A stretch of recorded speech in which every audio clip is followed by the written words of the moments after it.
let me just kind of mention to you what exactly we're going to do this morning. So I'm going to help you, show you how to prepare a complete listing package. First of all, at least I want to be able to show you what it looks like. And then hopefully if the system allows me, I can continue to show you what it is, what are the steps that you need to take to prepare the complete listing package. Now, let me go ahead and put what I want to put on the screen right now. All right, great. So everybody's still there. And what I want to show you first is my marketing plan. So how can you have a listing package without marketing plan? Now, the marketing plan is something that I wrote for the majority of my listing presentation. Now, I'm not going to print the entire marketing plan or show the entire marketing plan on the screen, but this is to give you an idea what a marketing plan looks like. Now, generally, you want to lay out every single step that you promise to your seller that you're going to be taking to market the property if he gives you the listing. Now, this marketing plan actually consists of 3 pages. I wrote it basically, Michael and I, we developed the marketing plan when Michael was still with us. But as you can see on the second page that there are 28 steps. And then phase 2, once we marketed the property and once offers start coming in, or even before offers start coming in, and once we have 1 or 2 open houses, of course, during the pandemic, we can't have any open houses. So phase 2 is when we look at offers. You need to, so there are 3 phases to my marketing plan. Phase 1 is just marketing, and then phase 2 is consideration of offers, and then phase 3 is basically what are the things that you do to keep the seller updated on the pending offer. So that's what my marketing plan looks like. And as part of your listing package, you also need to prepare a listing agreement. Okay, let me kind of show you what the listing agreement looks like. As you know, this is what a listing agreement looks like. And you generate this from Zipform, and typically it's a 12-page document. Let me just kind of go through each page. And the first page, of course, is the disclosure. And when you prepare the listing agreement, it is very important that you make sure you check on the right box seller on the disclosure. It's very easy to forget because the system doesn't really give it to you. So you're going to have to remember to check the seller box. And the second page is just part of the agency disclosure. Third page is your representation of more than one buyer or seller. So this is the one where it shows the seller's name, and then you also show my name and then the Centermax name with all of the information already completed. So that's part of the listing agreement. And then the next thing is the wire fraud and electronic funds transfer advisory. That's also part of the listing agreement package. And you need to have the seller sign this one as well. Finally, on the residential listing agreement, this is the one where you need to fill out the form. My default is usually I use 6 months.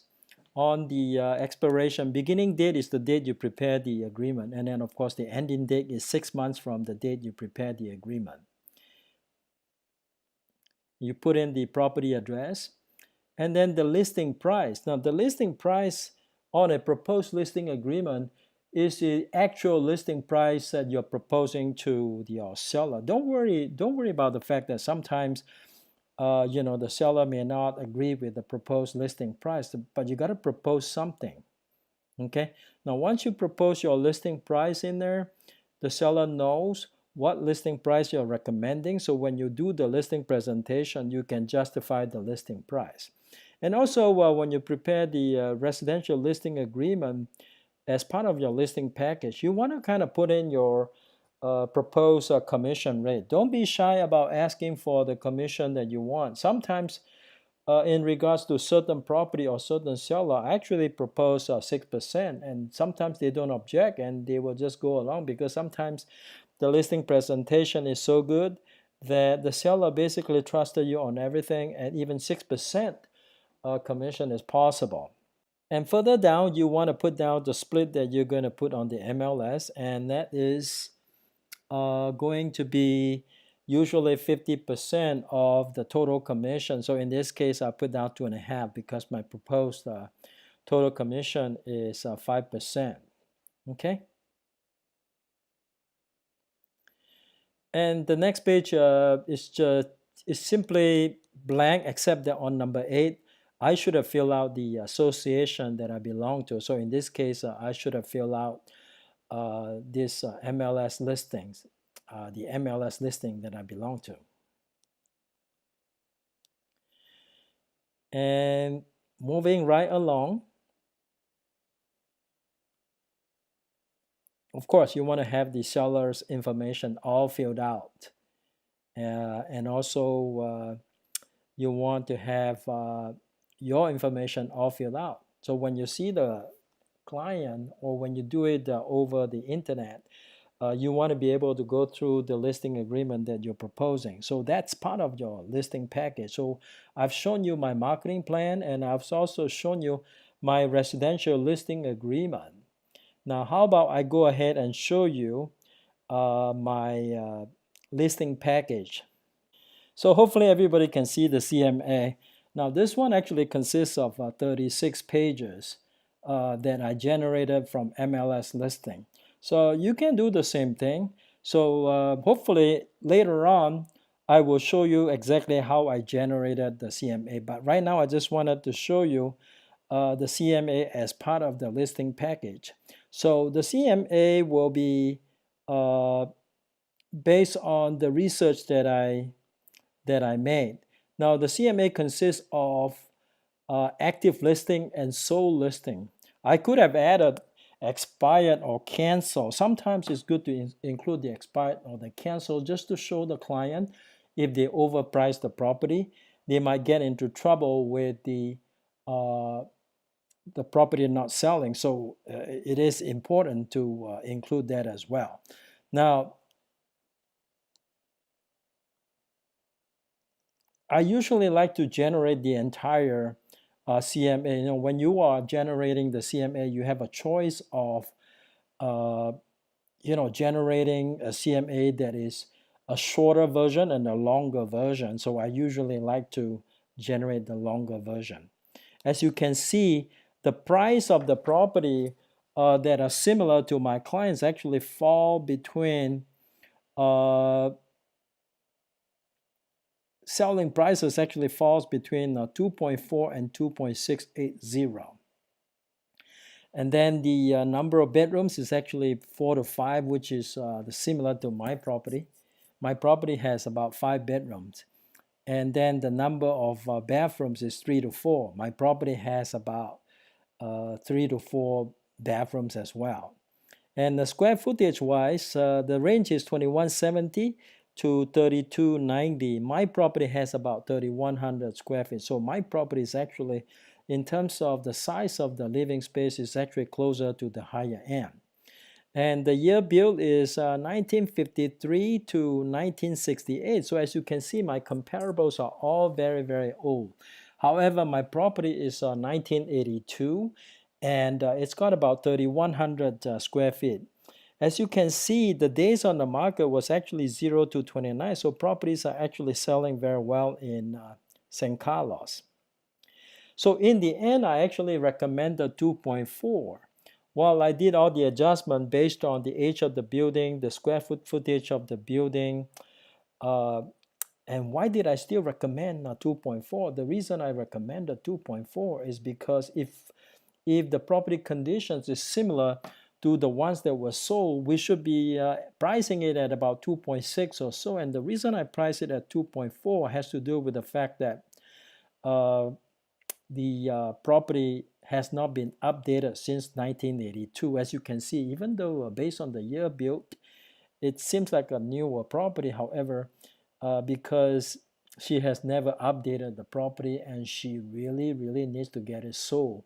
So we have to be more aggressive in our pricing, aggressive in the sense that we have to price it a lot lower than what a property would sell for at about 3,100 square feet. So I recommend the $2.4 million to that seller. The rest is just for the basically just for the gravy. It really does not, it's not that essential, but you want to kind of generate the entire package from your uh, MLS listing, whichever MLS listing that you're using, or MLS service that you're using. Okay.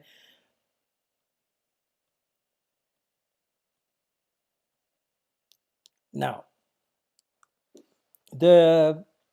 once you prepare your marketing plan, the only thing that it's going to take a lot of time preparing is your CMA and your listing agreement.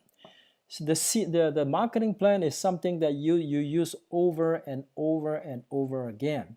Now, you want to make your marketing plan very impressive. In other words, don't just put a few things that you're going to be doing to market the property. The more steps you have on your marketing plan, the more impressive it's going to be, and the more likely you're going to impress your seller. That's why it is very important that you make your marketing plan as detailed as possible.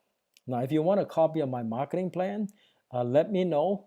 I'll be more than happy to share with you my marketing plan. But right now, I want to do one thing here. I want to try to share the screen with you regarding how to prepare the residential listing agreement in less than 10 minutes. Okay, the three components were the CMA, the marketing plan, and the listing agreement. Of course, you also need to include the seller's instruction to exclude the property from the MLS. Most of the time, we won't be able to get the property in time to put on the MLS, because the MLS rules actually requires that we submit the property to the MLS within 48 hours, and usually that's not possible. So one of the forms that I did not show on the screen is the seller's instruction to exclude the property from the MLS, which I'm going to try to show you when we go into Zipform. Now here's my Zipform, okay? Now one of the things I want to show you is how to create template on Zipform. That way you can make your life easy, all right? Now when you prepare your listing agreement, and one of the things you want to learn to do is to prepare template, because template can save you time. Okay, let's say I use this one. It's called new listing template, right? So let's say I put what I call that, the RLA and seller instruction. Let's go ahead and do RLA for now, okay? Residential listing agreement. All right. All right, great. Awesome.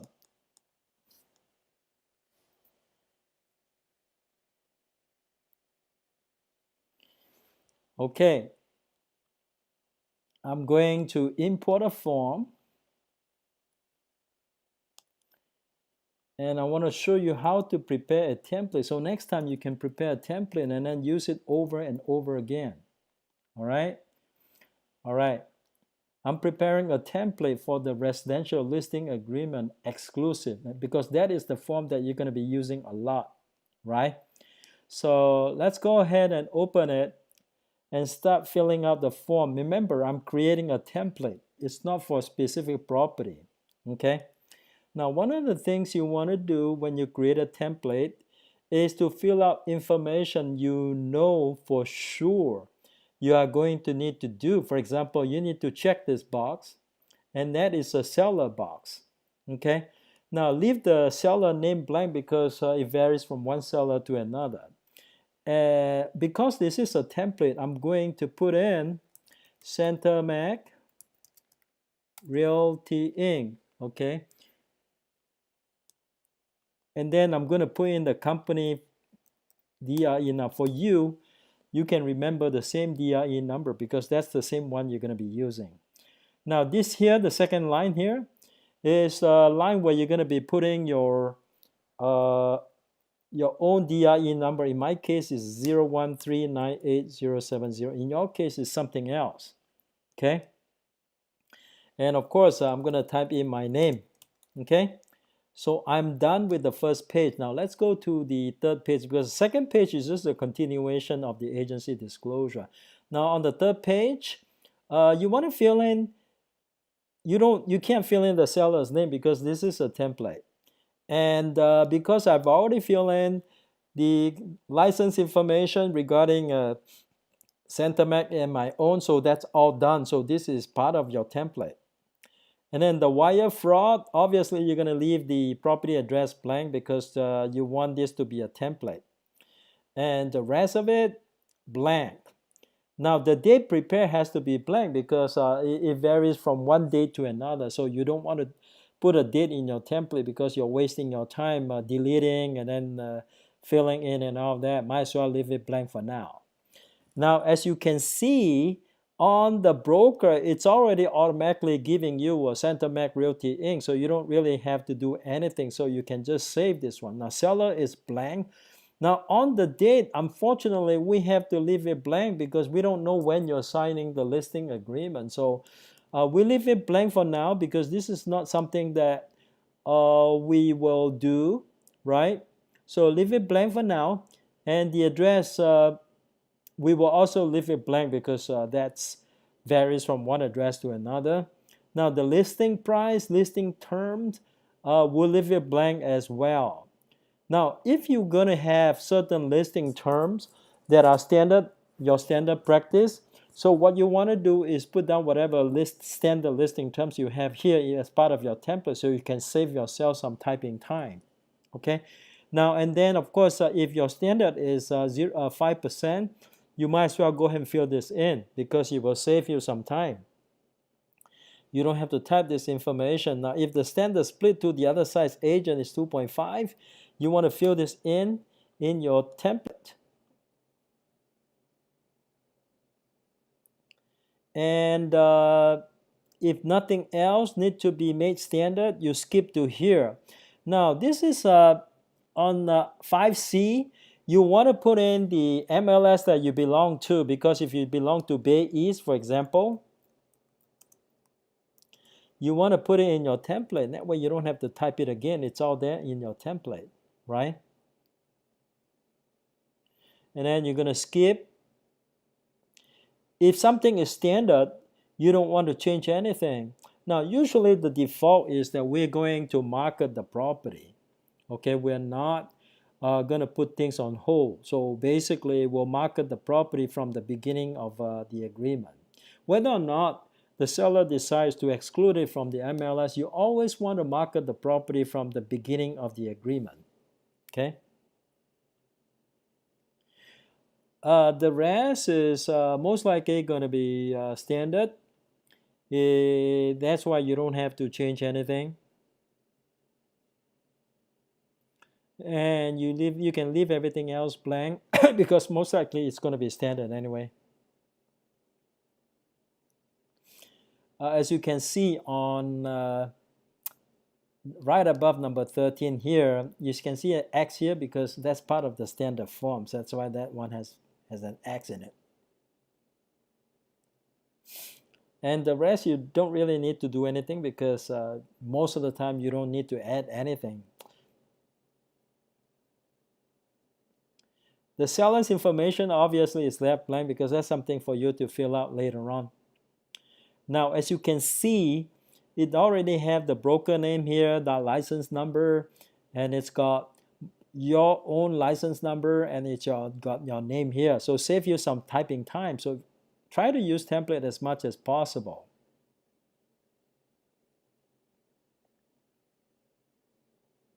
Okay. All right. So my template is completed. So I'm going to save this as a template. So right here, I save it.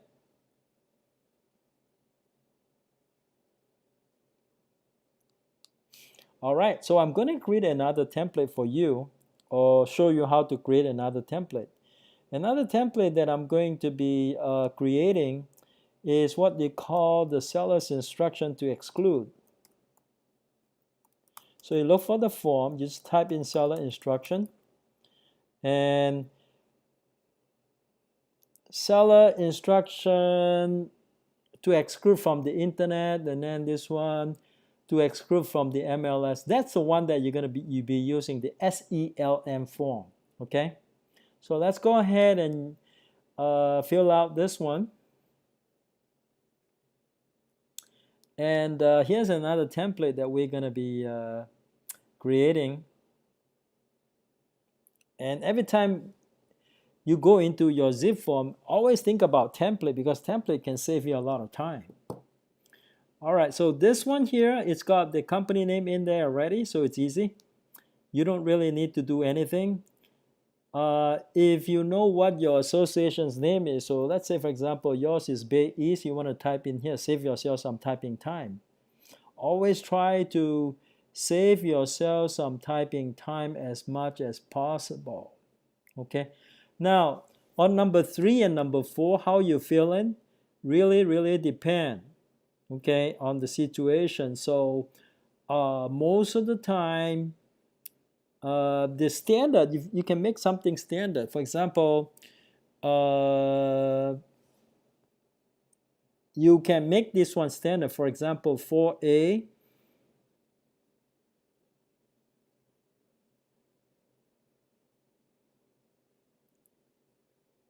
most of the time 4A and B you don't check. Okay, now the standard one is let's see here.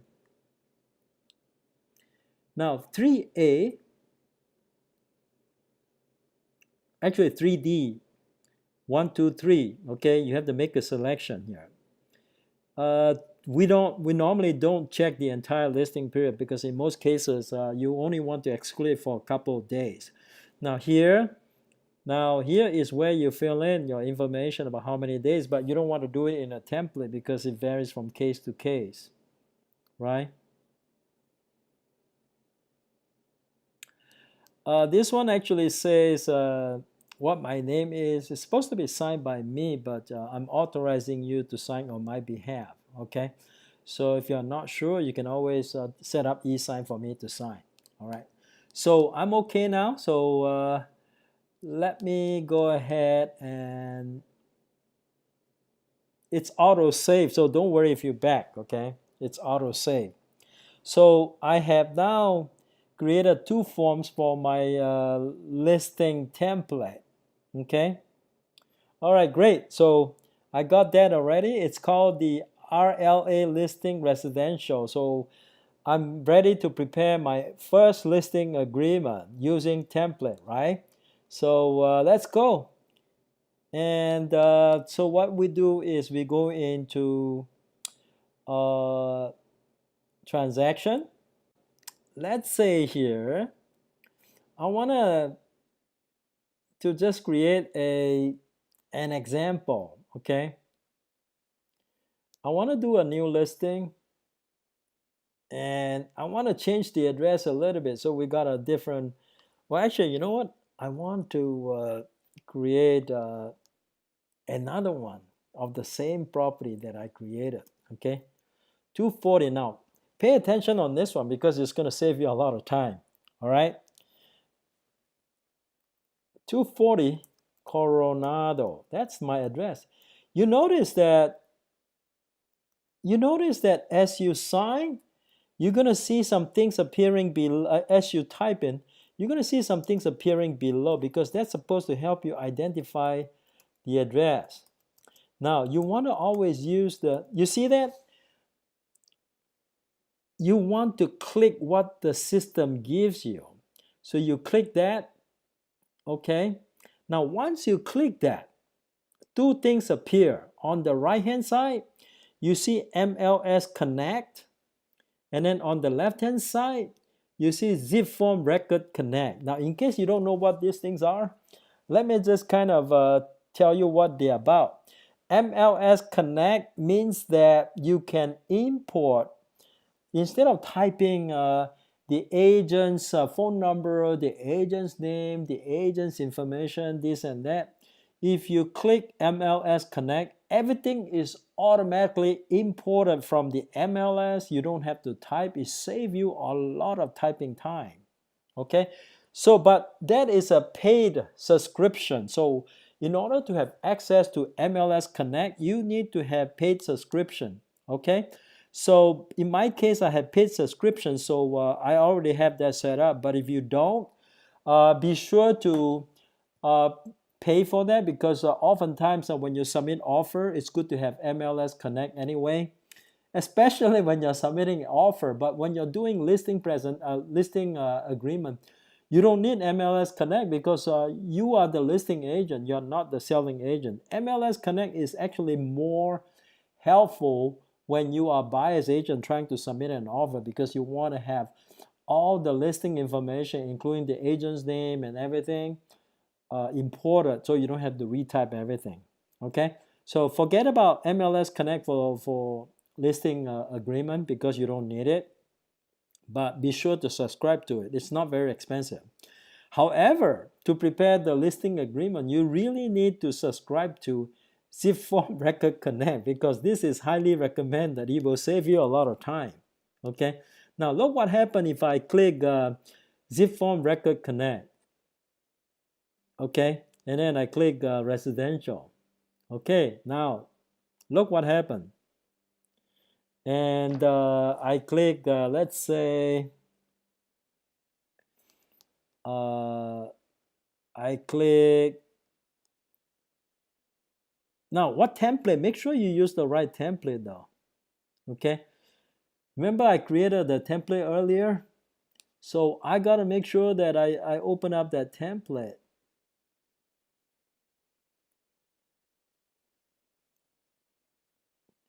You see the template that I created, it was called RLA. So I'm going to click RLA, because that's the one I'm going to be using, because inside that template there are two forms. One is the residential listing agreement. The other one is the seller's instruction to exclude listing from the MLS. Okay, let's click that and see what happened. So I got the right template, because make sure you select the right template. Status, I always put the active to begin with, because that is like the default. Okay, so you click save.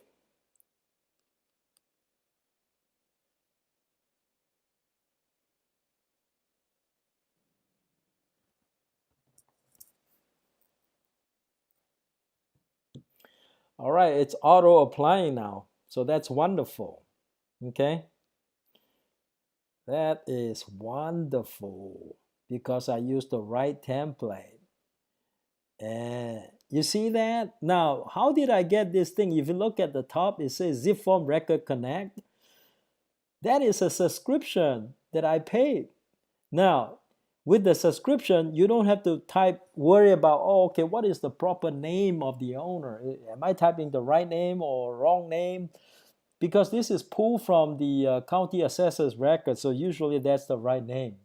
Now, in this case, you have to decide, do you want the first name first or last name first? Now, whatever sequence you pick, whether you're using first name first, last name first, make sure you're consistent in your practice. Don't use one transaction first name first, last name second, another transaction last name first, first name second. That is inconsistent. So I like to use first name first and last name second. So in this case, now how do I know it is first name first? And now you look at this one, it says owner Galamka Juanita. Now remember, if the record comes from the county assessor, the county assessor always like to put last name first. So you have to kind of switch around. So if I want to use first name first, last name second, I don't want to pick the first choice, because that is the default from the county assessor's office. I want to pick the second choice. Okay, now it's showing Juanita Galamka in seller 1. And it's got the address information, it's got the parcel number, assessor's parcel information, it's got the legal description, everything, including the year built, 1981. I got that, right? And I'm going to click yes to this. Okay. Now, once I click yes to this, and you're going to see some wonderful thing happen here. Now, first thing, the next thing you're going to do is that you're going to click parties, right? Because you need to put in the right party. Look what happened. It actually gives me seller 1 automatically. I don't have to type, right? The only thing I need to type in is the email address of my seller. Now, if you don't know the email address initially, you cannot input it, because usually when you first got to know the seller, you might not have the email address, but always make it a good practice to ask for email address early. That way, when you fill out the form, you can put in the email address. Now, in this case, let's see, I want to view this thing because I want to see if I can. Now, I don't have the email address. Well, how do I get my email address? Now, this particular seller happened to have done business with me, so I can either type it in, or I can just get it from the address book. I click the address book, and then I just search for her name, okay?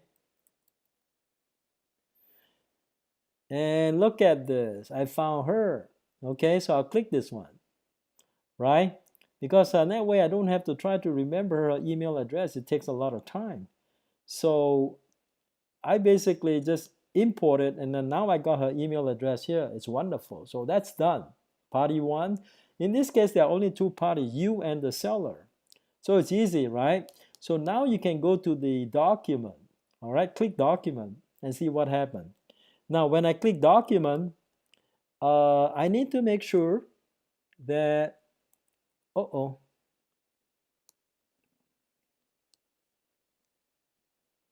I am not, hold on a second. How about I do this? I'll search for it. RLA. Great.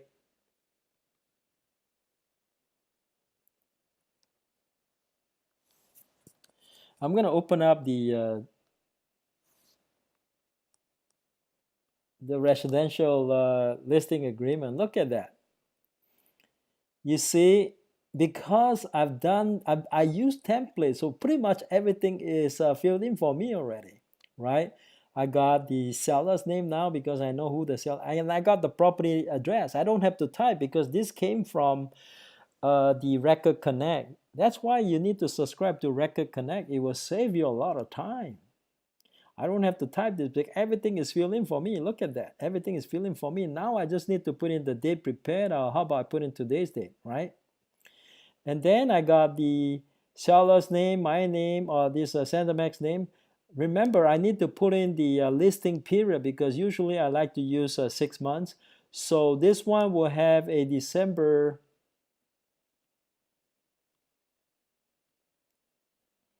29 expiration date. That will give me about 6 months, right? Okay. So let's say now the price is not a default item, so I can't really put it in the template, but I just manually put it in here. So so price is set. Now remember, I use the template, so the 5% is already filled in for me. I don't have to do anything. See, now everything is pretty much ready to go. Now I can basically zoom to the last page, make sure that all the signature information's there. Done. Now, if there's something that you need to put in, for example, you want the seller to sign this form. Usually I don't ask the seller to sign this form, but just in case, right?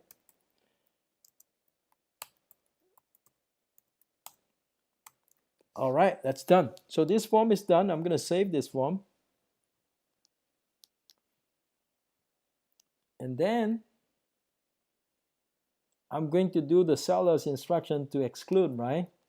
Okay.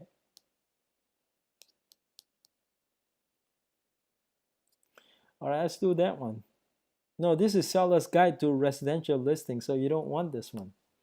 So unfortunately, let me see if I can find that SELM because I thought I created it.